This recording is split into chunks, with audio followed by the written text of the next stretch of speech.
Donc on va corriger l'activité 3, page 292. Cette activité, en fait, le but c'était de vous montrer en fait le modèle de l'œil réduit.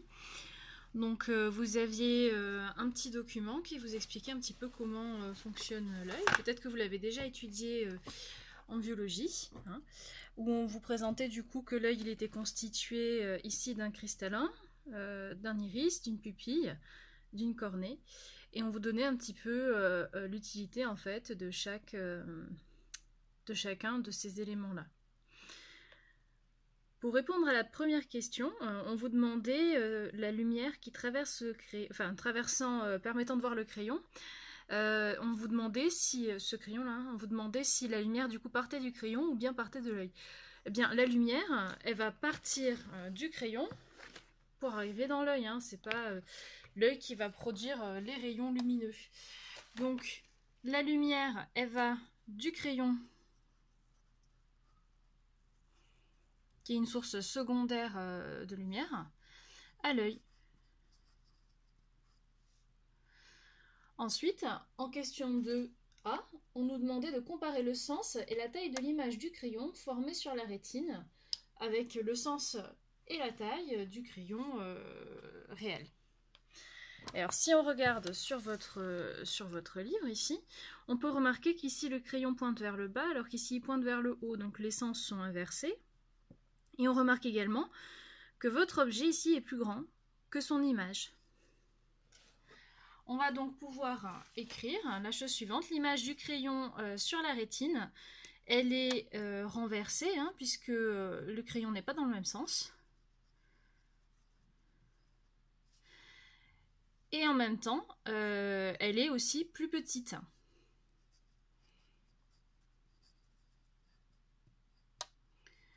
que l'objet. Ensuite, en question B, on vous demandait de citer les milieux transparents qui sont responsables de la réfraction des rayons lumineux qui pénètrent dans l'œil. En fait, on nous demandait de citer quels étaient les milieux qui nous permettaient du coup finalement d'arriver à former notre image. Donc, les milieux transparents responsables de la réfraction, ça va être finalement le cristallin qui nous sert ici de lentille. Et puis finalement, en fait, c'est la différence entre l'indice de réfraction du cristallin et l'indice de l'air qui nous permet d'avoir une réfraction. En question C, on vous demandait d'indiquer le rôle de la rétine, ensuite celui de l'iris, et il fallait enfin expliquer comment varier le diamètre de la pupille quand la luminosité, elle diminue. Eh bien, la rétine, elle nous sert en fait finalement de capteur, hein, si on veut. C'est là-dessus qu'on va avoir toutes nos cellules photosensibles, comme le capteur finalement d'un appareil photo. En fait, ça correspond à un écran, si vous voulez, en quelque sorte. L'iris, lui, son rôle, ça va être de modifier, hein, finalement. Donc l'iris, lui, ce qu'il fait, c'est qu'il va modifier le diamètre de la pupille. En fait, la pupille, c'est l'endroit où vont pénétrer les rayons lumineux dans l'œil. Et donc, si l'iris, en fait, il permet de modifier le diamètre de la pupille, ça permet, en fait, finalement, de modifier la quantité de lumière ou de rayons lumineux qui va pénétrer, du coup, dans l'œil. Donc, la quantité de rayons lumineux qui pénètrent dans l'œil.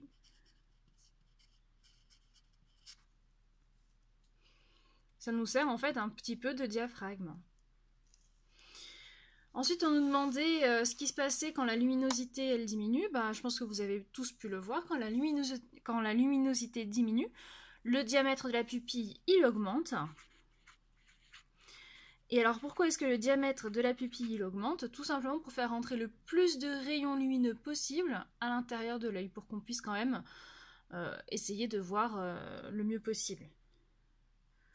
Donc pour faire entrer le plus de lumière, hein, finalement, dans l'œil. On va passer du coup à la question 3. En question 3, on vous demandait de réaliser un schéma comportant un diaphragme, une lentille mince et un écran, et qui nous permettent finalement après de modéliser notre œil. Donc ici, on a représenté le diaphragme. On voit bien qu'en fait, il va laisser passer les rayons lumineux uniquement ceux qui sont proches ici de l'axe optique. Le diaphragme, en fait, il correspond au rôle de l'iris. Ensuite, vous avez votre lentille mince convergente qui illustre finalement le rôle de votre cristallin.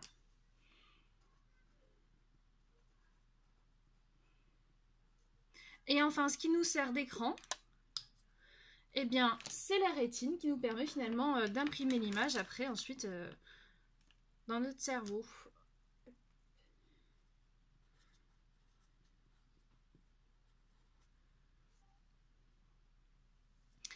En question 4.A, on nous demandait d'indiquer où se trouve le foyer image de la lentille convergente quand l'œil observe un objet à l'infini.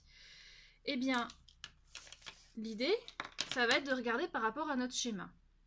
Si on observe un objet qui se trouve à l'infini, dans l'idée, les rayons qui vont parvenir au niveau de la rétine, ce sont des rayons qui vont être parallèles entre eux.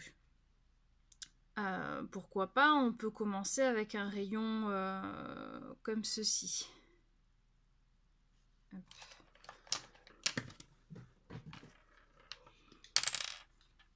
Donc on a un rayon qui arrive. Bon, il passe par le centre de la lentille, il n'est pas dévié. Notre premier rayon. Ensuite, nous on sait parce qu'on l'a vu dans le cours, l'image d'un objet qui se situe à l'infini, eh bien, il se formera toujours au niveau du plan focal, image. Bon, ça vous éclaire pas beaucoup plus. On va tracer... donc, déjà, si on remarque, notre image, elle va se retrouver en ce point-ci, c'est-à-dire qu'on aura une image AB qui va être ici.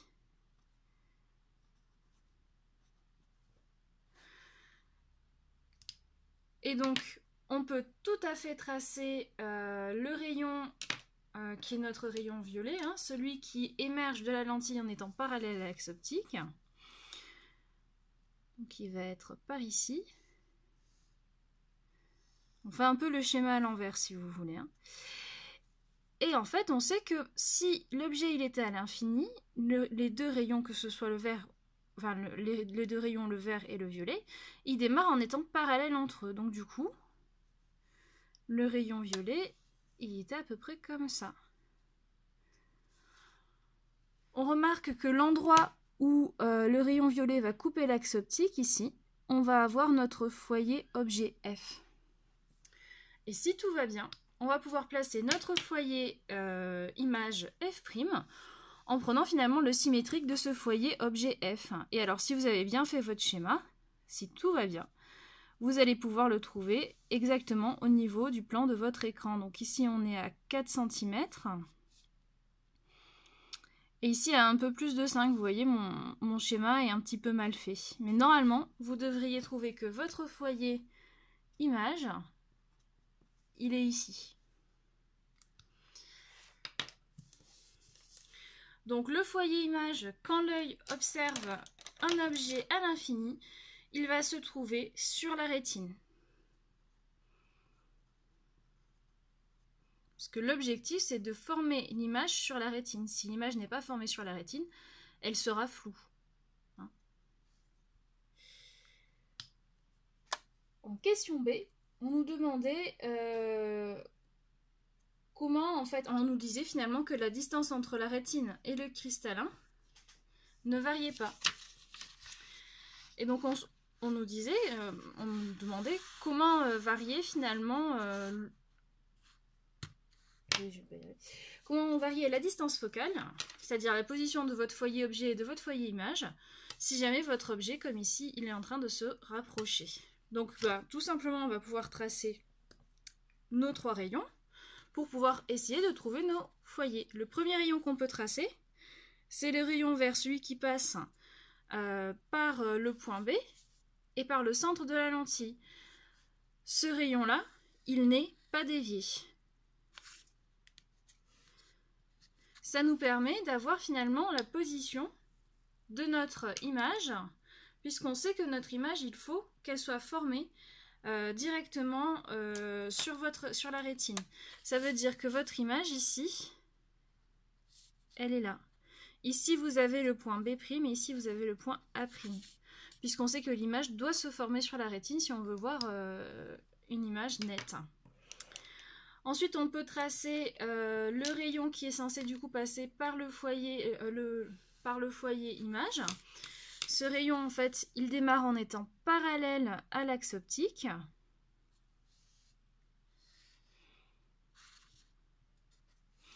Et nous, ce qu'on peut dire, c'est que normalement, il vient converger au point B qu'on vient de définir grâce au rayon vert.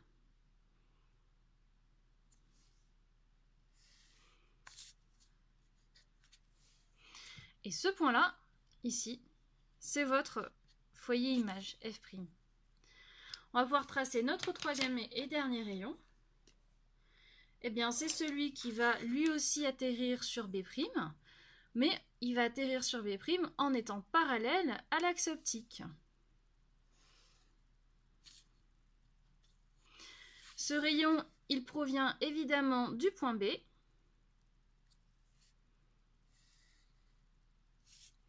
Et l'endroit où il coupe l'axe optique, ce rayon, ça sera votre foyer objet F. Ici, du coup, si on mesure pour cette lentille-là, on trouve une distance focale de 2,5. Sur mon exemple à moi. Vous avez tout à fait pu trouver autre chose. Maintenant, si notre objet se rapproche, on va utiliser la même chose et puis on va regarder où est-ce qu'on va trouver nos deux foyers. Notre objet s'est rapproché et si on regarde, la distance entre le cristallin et la rétine, elle n'a pas bougé. Donc, même histoire, on va tracer le rayon vert, celui qui passe par votre objet et par le centre de la lentille. Ce rayon, il n'est pas dévié. Ça vous donne la position de votre image A'B'.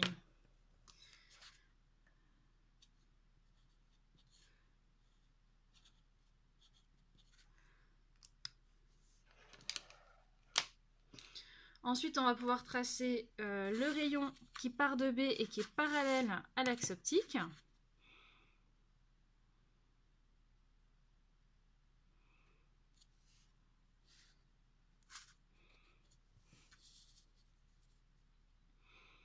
Il va converger vers le point B qu'on vient de déterminer. L'endroit où il coupe l'axe optique, c'est notre foyer image F'. On pourrait tout à fait s'arrêter là et remarquer que notre distance focale ici, comparée à l'exemple du dessus, elle a diminué. On peut également quand même vérifier en traçant, en trouvant notre foyer objet. Pour trouver notre foyer objet, eh bien on va tracer notre troisième rayon, donc, qui ressort de la lentille en étant parallèle à l'axe optique et qui provient du point B.